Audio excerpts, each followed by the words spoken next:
எனக்கு கடவுள் பக்தி மிகவும் அதிகம். ஒரு நாள் பூஜை செய்து கொண்டிருக்கும் பொழுது மருமகள் என் முன்னால் விளக்கமாறை வீசி எறிந்து வீட்டை சுத்தம் செய்யும்படி கத்திக் கொண்டிருந்தாள். நானும் சற்று நேரத்தில் செய்து விடுவதாக பதிலளித்தேன். மருமகள் என்ன நினைத்தாலோ தெரியவில்லை. கோபத்தின் உச்சிக்கு சென்று அதே விளக்கமாறால் என்னை அடிக்கவும் செய்தாள். என் மனம் அவமானத்தால் கூனி குறுகியது. எனக்கு அப்படிப்பட்ட காரியத்தை செய்த மருமகள் சில நாட்கள் கழித்து உயிரற்ற உடலாக வீட்டின் நடுவில் கிடக்கையில் அவளின் நிலை நினைத்து நானும் அழுது கொண்டிருந்தேன். சந்தோஷத்தால் அல்ல, மனதில் இருந்த துக்கத்தால். என் பெயர் லலிதா. நான் திருமணமாகி மிகவும் சந்தோஷமாக தான் வாழ்ந்து வந்தேன். கணவரும் என்னை நன்றாக பார்த்து கொண்டார். சில வருடங்கள் கழித்து எனக்கும் ஆண் குழந்தை பிறந்தது. அதுவரை எல்லாம் நன்றாகத்தான் சென்று கொண்டிருந்தது. ஒரு நாள் எனது கணவர் ஒரு விபத்தில் மரணமடைந்தார். அவரின் மரணம்தான் என் வாழ்க்கையை புரட்டி போட்டது. கணவர் சென்ற பிறகு நான் புகுந்த வீட்டில் ஒரு சுமையாகி போனேன். என்னையும் எனது குழந்தையையும் கவனிப்பதற்கு புகுந்த வீட்டில் உள்ளவர்கள் தயாராக இல்லை. இதில் அவர்கள் மேல் எந்த குறையும் சொல்ல முடியாது. ஏனெனில் அவர்களும் அன்றாடம் சம்பாதித்து வாழ்க்கையை நடத்துபவர்கள்தான்.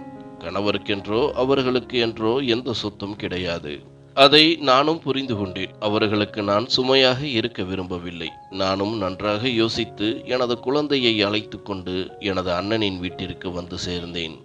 எனக்கு ஒரே ஒரு அண்ணன் மட்டுமே. பெரிய பணக்காரர் இல்லை என்றாலும் ஓரளவு வசதி படைத்தவர்தான். எனக்கு இருக்கும் ஒரே ஆதரவும் அவர்தான்.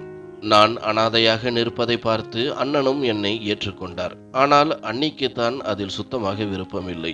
எனக்கும் அவரின் குணம் நன்றாகவே தெரியும். ஆனாலும் அப்பொழுது இருந்த சூழ்நிலையில் எனக்கு வேறு வழியும் தெரியவில்லை. அவர்களை சார்ந்தே வாழும் கட்டாயத்தில் இருந்தேன். நாட்களும் நகரத் தொடங்கியது. அந்த வீட்டில் அனைத்து வேலைகளையும் நான் தான் பார்த்து வந்தேன். அன்னிக்கு நான் அங்கு இருப்பது எந்த சிரமமும் இல்லை என்றாலும் எங்கே கணவனின் உழைப்பில் எனக்கும் எனது குழந்தையை வளர்ப்பதற்கும் கொடுக்க வேண்டுமே என்று நினைத்தார். நானும் சிறுவயதாக இருந்ததால் ஒருவேளை மறு திருமணம் செய்து வைத்தால் நாம் தான் செலவழிக்க வேண்டும் என்றும் நினைத்தார். இருந்தாலும் ஊரார்களுக்கு பயந்து சில மாதங்கள் வரை ஒன்றும் கூறாமல் அமைதியாக இருந்தார். ஆனால் அவரின் குணத்தை வெகு நாட்களுக்கு மறைத்து வைக்க முடியவில்லை.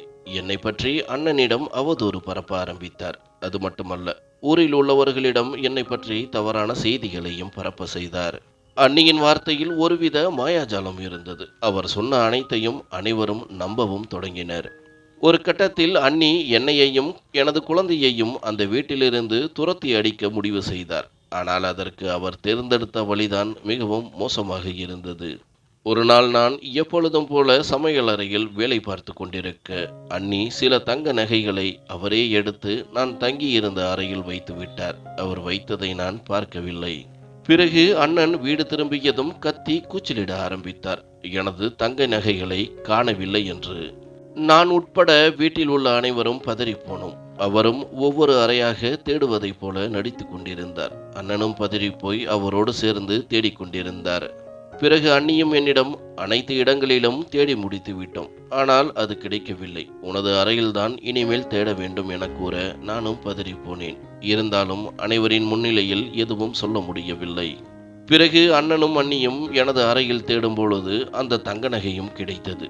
அண்ணியும் அப்பொழுதே கத்தி கூச்சலிட ஆரம்பித்தார். உண்ட வீட்டிலேயே திருட செய்கிறாயா என்று. இதை நான் சற்றும் எதிர்பார்க்கவில்லை. நானும் அழுது கொண்டே எனக்கு தெரியாது என அண்ணனிடம் முறையிட்டேன். ஆனாலும் அங்கிருந்தவர்கள் யாருமே நம்பவில்லை.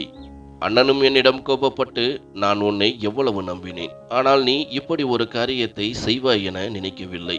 அண்ணி உன்னை பற்றி சொல்லும் பொழுதெல்லாம் தங்கை எப்படியெல்லாம் இருக்க மாட்டாள் என்றுதான் நினைத்தேன். ஆனால் நீ செய்த காரியத்தால் உன் மேல் வைத்த நம்பிக்கை அனைத்தும் பாழாய் போய்விட்டது. இதற்கு மேலும் நான் உன்னை இந்த வீட்டில் வைத்திருக்க விரும்பவில்லை. உனது குழந்தையை கூட்டிக் கொண்டு எங்கேயாவது சென்று விடு என கூறிவிட்டார். எனக்கு அந்த வீட்டை விட்டு வெளியேறுவது பெரிய விஷயமாக தெரியவில்லை. ஆனால் திருட்டு பட்டம் கட்டி என்னை அனுப்புவதைத்தான் என்னால் ஏற்றுக்கொள்ள முடியவில்லை. நானும் முடிந்தவரை அண்ணனை சமாதானம் செய்வதற்கு முயற்சி செய்தேன். ஆனால் கடைசி வரை அவர் நான் சொல்வதை நம்பவே இல்லை. நான் அந்த வீட்டை விட்டு வெளியேறும் பொழுது அண்ணன் என்ன நினைத்தாரோ தெரியவில்லை. கொஞ்சமாக பணத்தை என் கையில் கொடுத்து நான் எனது நண்பனிடம் பேசியுள்ளேன். இதில் கொஞ்சம் பணமும் அவருடைய விலாசமும் உள்ளது. நீ அங்கு சென்று அவரிடம் உதவி கேட்டால் எனக்காக அவர் நிச்சயம் உதவி செய்வார். அங்கு சென்று உனது வாழ்க்கையை வாழ்ந்து கொள். மீண்டும் அண்ணன் அண்ணி என்று இந்த ஊர் பக்கம் வர வேண்டாம். எனக்கும் மனசாட்சி உள்ளது. சிறு குழந்தையை வைத்துக்கொண்டு நீயும் என்ன செய்வாய்? ஒரு அண்ணனாக என்னால் முடிந்த கடைசி உதவி இதுதான் என கூறிவிட்டு வீட்டிற்குள் சென்று விட்டார். நானும் வேறு வழியில்லாமல் அந்த ஊரை விட்டு வெளியேறினேன். போகும்பொழுது கூட சிறிதாக சந்தோஷம் மட்டுமே இருந்தது. அண்ணனுக்கு கடைசி நேரத்தில் கூட என் மேல் பாசம் இருந்ததே என்று. நானும் வேறு வழியில்லாமல் அண்ணன் சொன்ன விலாசத்தை கண்டுபிடித்து அவரிடம் உதவி கேட்க அவரும் பெருந்தன்மையுடன் நடந்து கொண்டார். 2 நாட்கள் வரை என்னை அவரின் குடும்பத்தோடு வைத்திருந்தார். அவருக்கு திருமணமாகி குழந்தைகளும் இருந்தனர். பிறகு அவர் என்னை ஒரு செருப்பு தயாரிக்கும் தொழிற்சாலைக்கு அழைத்துச் சென்றார். அவர் என்னிடம், இது எனக்கு தெரிந்தவருடைய தொழிற்சாலைதான். நானும் உங்களது நிலைமையை பற்றி அவரிடம் கூறினேன். அவரும் உங்களை வேலைக்கு சேர்த்து கொள்ள சம்மதித்து விட்டார். உங்களுக்கென்று சிறிய வீடாக பார்த்து வைத்துள்ளேன். அதில் நீங்கள் தங்கிக் கொள்ளலாம். குழந்தை சிறியவனாக இருப்பதால் வேலைக்கு வரும்பொழுது அவனையும் அழைத்து வரலாம். உங்களின் அண்ணனுக்காக என்னால் முடிந்தவற்றை செய்துவிட்டேன். அதற்கு மேலும் என்னால் எதுவும் செய்ய முடியாது. உங்களுக்கு பண உதவியும் செய்ய முடியாது. ஏனெனில் எனக்கும் குழந்தைகள், குடும்பம் என்று உள்ளது. இதற்கு பிறகு நீங்கள் தான் சமாளித்து கொள்ள வேண்டும் என்று அவரும் தனது நிலைமையை எடுத்து கூற நானும் அவருக்கு நன்றி கூறினேன். பிறகு நானும் அந்த தொழிற்சாலையில் வேலைக்கு சேர்ந்தேன். தெரியாத வேலை, தெரியாத மனிதர்கள், தெரியாத இடம் என்று அனைத்தும் புதிதாகவே இருந்தது. ஆரம்பத்தில் மிகவும் கஷ்டமாகவே இருந்தது. ஆனால் எனது குழந்தையின் முகத்தை பார்க்கும் பொழுது அனைத்தும் மறந்துவிடும். நானும் எனது குழந்தைக்காகவே வாழ நினைத்தேன். என்னுடன் வேலை செய்த சக ஊழியர்கள் அனைவரும் நல்ல மனம் கொண்டவர்களாக இருந்தனர். என் குழந்தையை பார்த்து கொள்வதில் நிறையவே உதவி செய்தனர். என்னிடமும் சம்பளம் என்று கொஞ்சம் பணமும் வர ஆரம்பித்தது. செலவு போக கொஞ்சம் கொஞ்சமாக சேமித்தும் வைத்தேன். சில வருடங்களில் எனது மகனை நல்ல பள்ளியில் சேர்த்து படிக்கவும் வைத்தேன். அவனும் எனது நிலைமையை புரிந்து கொண்டு நன்றாக படிக்க ஆரம்பித்தான். நானும் ஒவ்வொரு நல்ல விஷயங்களையும் அவனுக்கு கூறி வந்தேன். அது அனைத்தையும் கேட்பது மட்டுமல்லாது அதுபடியே நடந்தும் கொண்டான். எனது மகனை பற்றி பள்ளியிலும் சரி, தெருவில் உள்ளவர்களும் சரி அவ்வளவு உயர்வாக பேசுவார்கள். அப்பொழுதெல்லாம் என் மனம் சந்தோஷத்தில் மிதக்கும். அவர்கள் சொல்லும் பொழுது இவ்வளவு நாள் நான் பட்ட கஷ்டங்கள் அனைத்தும் பறந்து போகும். எனது மகனின் பெயர் விக்னேஷ். பள்ளியில் நல்ல மதிப்பெண்கள் எடுத்து இருந்ததால் கல்லூரியில் இலவசமாகவே சீட்டும் கிடைத்தது. நானும் மகனை நினைத்து பல வகைகளில் பெருமை கொண்டதுண்டு. எனது கஷ்டங்களை புரிந்து கொண்டு எனக்கு எந்த தொந்தரவும் இல்லாமல் நடந்து கொள்கிறானே என்று. என் மேலும் அதிக பாசமாகவும் இருந்தான். எனக்கு காய்ச்சல் வந்தால் கூட துடித்து போவான். அவனுக்கு நிறைய ஆசைகளும் இருந்தது. அதில் முதல் ஆசை தான் பெரியவனானதும் என்னை நல்லபடியாக பார்த்து கொள்ள வேண்டும் என்பதுதான். அதை கேட்கும் பொழுதெல்லாம் என் மனம் பெருமையாக உணரும். ஏனெனில் அப்பா இல்லாத குழந்தையை தனியாக நின்று நன்றாக வளர்த்திருக்கின்றேன் என்று. அவனின் நியாயமான ஆசைகள் நிறைவேறாமல் போகவில்லை. கல்லூரி முடிந்ததும் அவனுக்கு நல்ல வேலையும் கிடைத்தது. அதுவரை நான் வேலைக்குத்தான் சென்று கொண்டிருந்தேன். முதல் மாத சம்பளத்தை என் கையில் கொடுத்து என் காலில் விழுந்து ஆசீர்வாதம் வாங்கி கொண்டான். அவனின் செய்கையை பார்த்து என் கண்களில் ஆனந்த கண்ணீர் வழிந்தோடியது. அந்த நாள் அவ்வளவு சந்தோஷமாக இருந்தது.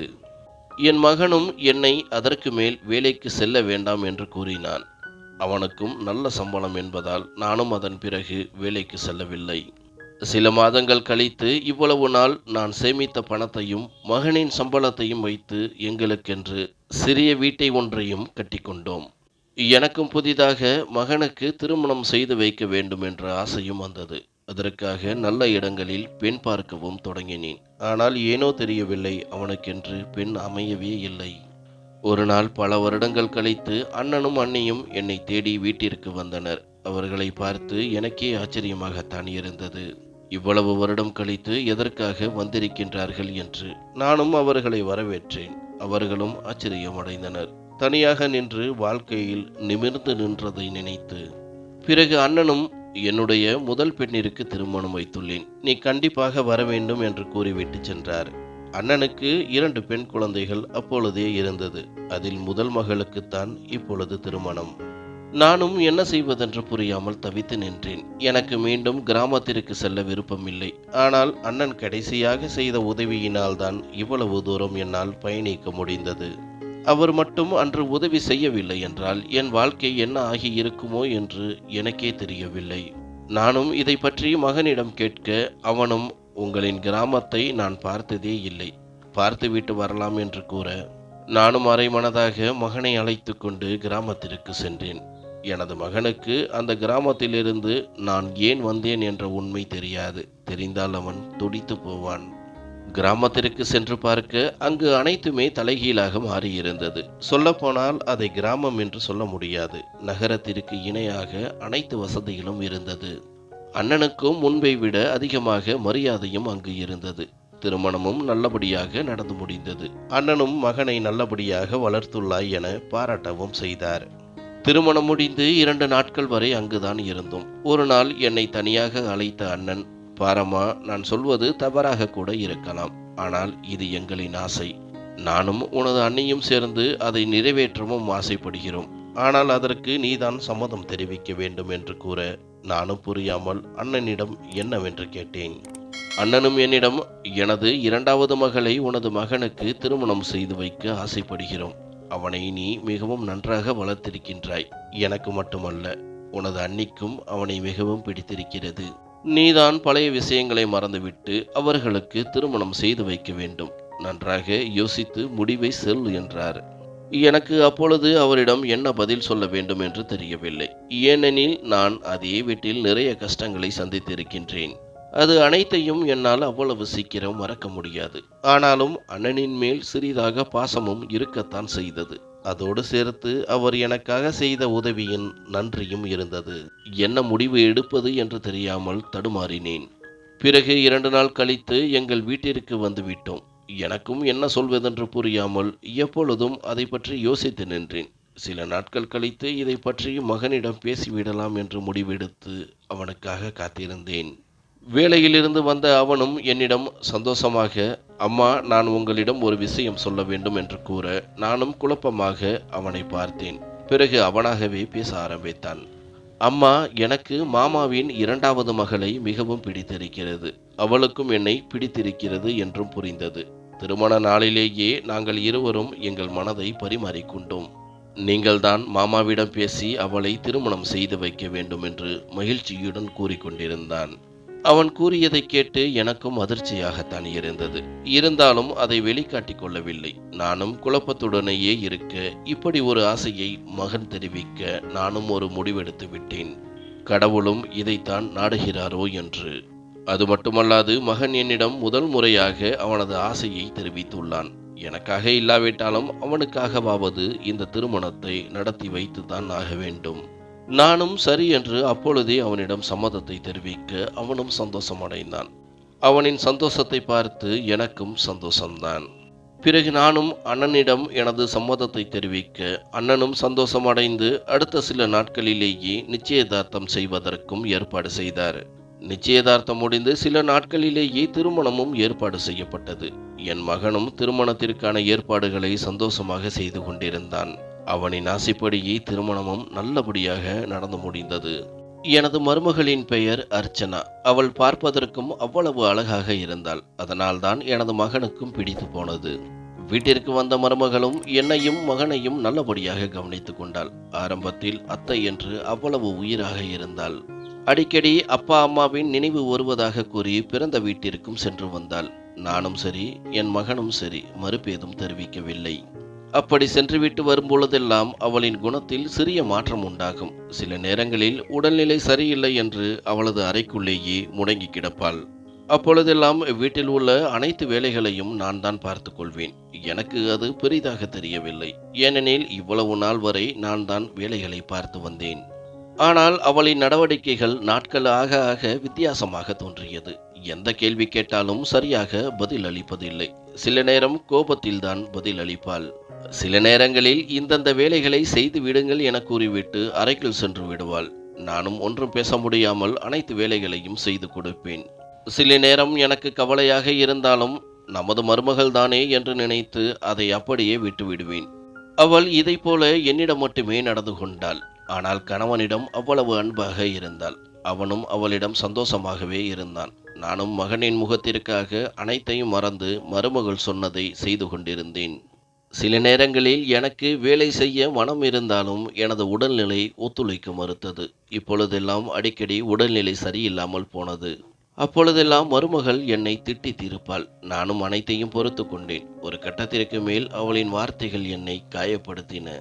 நானும் ஒரு நாள் மகனிடம், உனது மனைவி அதிகமாக வேலை சொல்கிறாள், என்னை திட்டி தீர்த்து விடுகிறாள் என புகார் அளிக்க, அவன் கூறிய பதிலை கேட்டு நானே அதிர்ச்சி அடைந்தேன்.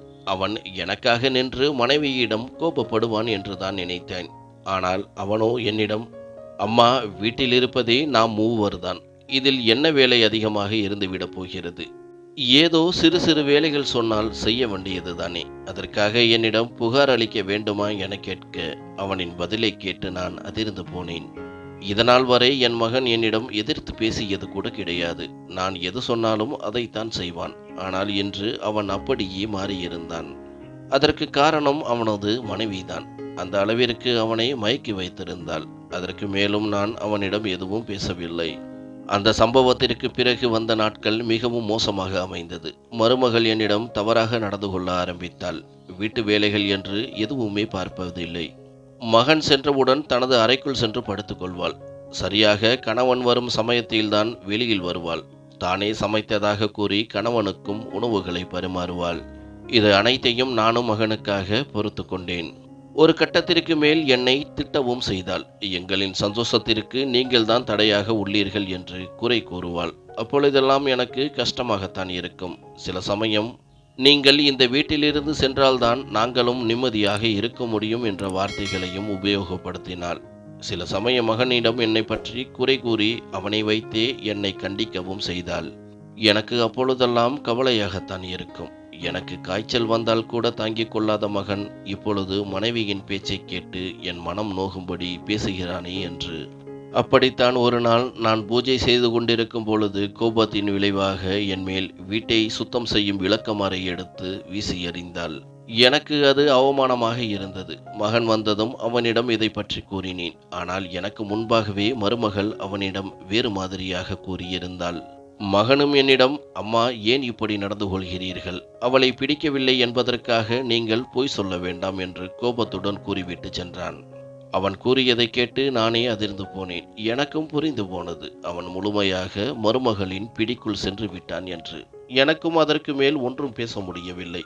நானும் விதியை நினைத்து கொண்டு அந்த வீட்டில் ஒரு வேலைக்காரியாக மாறிப்போனேன். ஒரு நாள் மகனும் மருமகளும் அறையில் இருக்க, அங்கு மகன் அம்மா அம்மா என்று வேகமாக கத்தி அழைத்தான். நானும் என்னவென்று பதறி போய் பார்க்க, அங்கே மருமகள் மயக்கம் அடைந்து தரையில் கிடந்தாள். நானும் என்னவென்று விசாரிக்க, மகனும் என்னிடம் என்னவென்று தெரியவில்லை, அவளுக்கு அதிகமான தலைவலி இருப்பதாக கூறினாள். ஆனால் திடீரென பார்த்தால் மயங்கி விழுந்து விட்டாள் என்று கூற, நானும் மகனும் பதட்டமடைந்து உடனடியாக அவளை மருத்துவமனைக்கு அழைத்துச் சென்றோம். அங்கு சென்று பரிசோதிக்க மருத்துவர்களும், எங்களுக்கும் இது என்னவென்று தெரியவில்லை, நீங்கள் உடனடியாக வேறு ஒரு பெரிய மருத்துவமனைக்கு அழைத்துச் செல்லுங்கள் என கூறிவிட்டனர். பிறகு நானும் மகனும் அவளை அழைத்து கொண்டு அந்த நகரத்திலேயே மிக பெரும் மருத்துவமனைக்கு அழைத்துச் சென்றோம். அங்கு அவளுக்கு பல சிகிச்சைகள் அளிக்கப்பட்டது. பல பரிசோதனைகளும் செய்யப்பட்டது. மருமகளுக்கும் மயக்கம் தெளிந்தது. நான் தான் அவளை உடனிருந்து கவனித்துக் கொண்டேன். பிறகு என்னையையும் மகனையையும் அழைத்த மருத்துவர்கள் மகனிடம் பேச ஆரம்பித்தனர். உங்கள் மனைவிக்கு சில வருடங்களுக்கு முன்னால் தலையில் பலமாக அடிபட்டுள்ளது. அதை அப்பொழுது அவர்கள் சரியாக கவனிக்கவில்லை. அதனால் அவளின் தலையில் உள்ள நரம்புகள் மிகவும் சிதலமடைந்து விட்டன. மூளைக்கு செல்லும் நரம்புகளும் பாதிப்படைந்து விட்டன. உங்கள் மனைவி இன்னும் சில நாட்கள் வரை மட்டுமே உயிரோடு இருப்பார். இதற்கு சிகிச்சை என்று எதுவும் செய்ய முடியாது. ஆரம்பத்தில் காண்பித்து இருந்தால் அறுவை சிகிச்சை செய்து குணமடைய வைத்திருக்கலாம். ஆனால் இப்பொழுது காலம் கடந்துவிட்டது. உங்கள் மனைவியின் தலையில் பல இடங்களில் நரம்புகள் பாதிக்கப்பட்டுள்ளன. இப்பொழுது அறுவை சிகிச்சை செய்தால் கூட 1% கூட உயிர் பிழைப்பதற்கு வாய்ப்பு இல்லை. அதனால்தான் அவர் தீராத தலைவலியால் அவதிப்பட்டு கொண்டிருக்கின்றார். இருக்கும் வரை அவரை நன்றாக பார்த்து கொள்ளுங்கள். அதுவும் மருத்துவமனையிலேயே வைத்திருந்தால் மிகவும் நல்லது. அவரின் வலியை போக்குவதற்கு அடிக்கடி சிகிச்சை கொடுக்க வேண்டியிருக்கும். இறக்கும் பொழுது வலி இல்லாமல் இறப்பார் என்ற அதிர்ச்சியான தகவலை தெரிவித்தனர். இதை கேட்டு எனது மகன் அங்கேயே கதறி அழ ஆரம்பித்தான். அவன் அழுவதை பார்த்ததும் மருமகளை நினைத்தும் எனக்கும் அழுகையாக வந்தது. வெகு நேரமாக இருவரும் அழுது கொண்டிருந்தோம். பிறகு மருத்துவர்கள்தான் எங்களுக்கு ஆறுதல் கூறினர். பிறகு மருமகளுக்கு உடல்நிலை சரியில்லாத விஷயம் அண்ணனுக்கும் அன்னிக்கும் தெரிவிக்கப்பட்டது. அவர்களும் பதட்டமடைந்து மருத்துவமனைக்கு வர நாங்களும் மறைக்க மனம் இல்லாமல் அவர்களிடம் அனைத்து விஷயங்களையும் கூறினோம். அவர்களும் கதறி அழ ஆரம்பித்தனர். இந்த விஷயம் மருமகளுக்கும் தெரிவிக்கப்பட்டது. அவளும் அழுது கொண்டிருந்தாள். பிறகு மறுநாள் என்னையையும் மகனையும் அழைத்த மருமகள் என்னிடம், அத்தை, நான் உங்களிடம் தவறாக நடந்து கொண்டேன். எனது அம்மாவின் பேச்சை கேட்டு அப்படி நடந்து கொண்டேன். என்னை நீங்கள் மன்னித்து விடுங்கள். சிறுவயதில் நீங்கள் எங்கள் வீட்டில் திருடி விட்டதாக எனது அம்மா கூறியிருந்தார். அப்பொழுதிருந்தே உங்கள் மீது வெறுப்புதான் வந்தது. ஆனால் இப்பொழுது எனது அம்மாதான் நகையை தானே ஒளித்து வைத்ததாக உண்மையை ஒப்புக்கொண்டார். பிறகுதான் நான் உங்களிடம் எவ்வளவு கீழ்த்தரமாக நடந்து கொண்டேன் என்ற உண்மை புரிந்தது. இவ்வளவு நாள் நான் உங்களிடம் நடந்து கொண்டதற்கு நீங்கள் என்னை மன்னிக்க வேண்டும் என்றாள். பிறகு மகனிடமும் நீங்களும் என்னை மன்னித்து விடுங்கள். உங்களிடம் உங்களின் தாயை பற்றி நிறையவே பொய் சொல்லியிருக்கின்றேன். உண்மையில் அவர் அப்படி எதுவுமே நடந்து கொண்டது கிடையாது. உங்களிடமிருந்து அவரை பிரிக்க வேண்டும் என்ற எண்ணத்தில்தான் அவரை பற்றி அப்படி கூறினேன். உங்கள் இருவரிடமும் பொய்யாக நடந்து கொண்டதற்கு இறைவன் எனக்கு தண்டனை கொடுத்து விட்டான். என்னை நீங்கள் இருவரும் மன்னிக்க வேண்டும் என அழுது கொண்டே கூறிக்கொண்டிருந்தாள். அவள் அப்படி கூறியதை கேட்டதும் இவ்வளவு நாள் அவள் செய்த கொடுமைகள் எல்லாம் மறந்து போனது. நானும் அவளின் கையை பிடித்து, நீ எதற்கும் கவலைப்பட வேண்டாம், சீக்கிரமே நல்லபடியாக வந்துவிடுவாய், மீண்டும் நாம் சந்தோஷமாக வாழலாம் என்று ஆறுதல் கூறிக்கொண்டிருந்தேன். மகனும் அவளை பார்த்து அழுது கொண்டிருந்தான். நானும் அவளுக்காக இறைவனிடம் மனமாற பிரார்த்தனை செய்து கொண்டேன், மருமகளை நல்லபடியாக தர வேண்டும் என்று. ஆனால் எனது பிரார்த்தனை ஏற்றுக்கொள்ளப்படவில்லை. மருமகள் அன்று இரவே இறந்து போனாள். அவளின் இழப்பை என்னாலேயே தாங்கிக் கொள்ள முடியவில்லை. எனது மகனால் எப்படி முடியும்? எனது மகன் மிகவும் துடித்து போனான். அவனை ஆறுதல் படுத்துவது சிரமமாக இருந்தது. மருமகளை வீட்டிற்கு எடுத்து வந்து அவளுக்கு இறுதி மரியாதையும் செய்து முடித்தோம். போகும்பொழுது அண்ணி என்னிடம், நான் உங்களிடம் மிகவும் தவறாக நடந்து கொண்டேன். அதற்காகத்தான் என் மகளை பிரித்து இறைவன் எனக்கு தண்டனை கொடுத்து விட்டான். நீ என்னை மன்னிக்க வேண்டும் என்று கூறிவிட்டுத்தான் சென்றார். நானும் அவர்களை மன்னித்து வழி அனுப்பி வைத்தேன். மகன்தான் பாவம். சில நாட்கள் வரை அவளின் நினைவாகவே அறைக்குள் முடங்கி கிடந்தான். அந்த அளவிற்கு அவளின் மேல் அன்பை வைத்திருந்தான். ஆனால் அவளுக்குத்தான் கொடுத்து வைக்கவில்லை. சில நாட்கள் என்பது சில மாதங்களும் ஆகி போனது. இருந்தாலும் அவளை மறக்கவே இல்லை. ஏனோதானோ என்று வேலைக்கு செல்வதும் வருவதுமாகவே இருந்தான். எதிலும் அதிக ஆர்வம் காட்டவில்லை. எனக்கும் அவனை நினைத்து கவலையாகத்தான் இருந்தது. நானும் வேறு வழியில்லாமல் மகனுக்கு இரண்டாம் தாரமாக பெண்ணை பார்க்க தொடங்கினேன். நினைத்தது போலவே ஒரு பெண்ணும் கிடைத்தது. அதிக வசதி இல்லை என்றாலும் நல்ல குணம் கொண்டவளாக இருந்தாள். நானும் இதை பற்றி மகனிடம் பேச அவனும் திருமணம் வேண்டாம் என்று மறுத்துவிட்டான். ஆனாலும் நானும் விடுவதாக இல்லை. அவனிடம் திருமணம் செய்து கொள் என்று அடிக்கடி தொந்தரவு செய்ய ஆரம்பித்தேன். அவன் சம்மதிக்க வேண்டும் என்று சில நாட்கள் பட்டினியாகவும் கிடந்தேன். எனது இந்த பிடிவாதத்தை பார்த்து அவனும் நொந்து போனான். எனக்கும் வேறு வழி தெரியவில்லை. அவனை அப்படியே விட்டுவிட்டால் அவனது வாழ்க்கை வீணாகிவிடும் என்று நினைத்தேன். ஒரு கட்டத்தில் எனது தொல்லை தாங்க முடியாமல் மகனும் திருமணத்திற்கு சம்மதித்தான். நானும் சந்தோஷம் அடைந்து அவனை அவளுக்கு திருமணம் செய்து வைத்தேன். சில நாட்கள் வரை புதிய மருமகளுடன் எந்த தொடர்பும் இல்லாமல் இருந்தான். நான் தான் ஒவ்வொரு முறையும் அவனுக்கு அறிவுரை கூறினேன். ஒரு கட்டத்தில் மகன் இரண்டாவது மருமகளையும் ஏற்றுக்கொண்டான். இரண்டாவதாக வந்த மருமகளும் நல்லவளாகவே இருந்தாள். என்னையையும் சரி அவனையும் சரி நல்லபடியாக கவனித்து கொண்டாள். இப்படியே சில வருடங்களும் கடந்தது. மகனுக்கும் 2 குழந்தைகளும் பிறந்து விட்டது. ஆனாலும் மருமகளின் குணத்தில் எந்த மாற்றமும் இல்லை. ஆரம்பத்தில் எப்படி இருந்தாலோ அப்படியேதான் இப்பொழுதும் இருக்கின்றாள். கடைசி வரையில் அப்படித்தான் இருப்பாள் என்ற நம்பிக்கையும் இருந்தது. குழந்தை குட்டிகள் என மீண்டும் சந்தோஷமாக அவர்களின் வாழ்க்கையும் தொடங்கியது. முதல் மருமகளை பற்றி நானும் சில சமயம் நினைப்பதுண்டு. எனது மகனோடு அவளுக்கு வாழ கொடுத்து வைக்கவில்லையே என்று. நம்மாலும் என்ன செய்ய முடியும்? எல்லாம் கடவுளின் விருப்பம். நன்றி.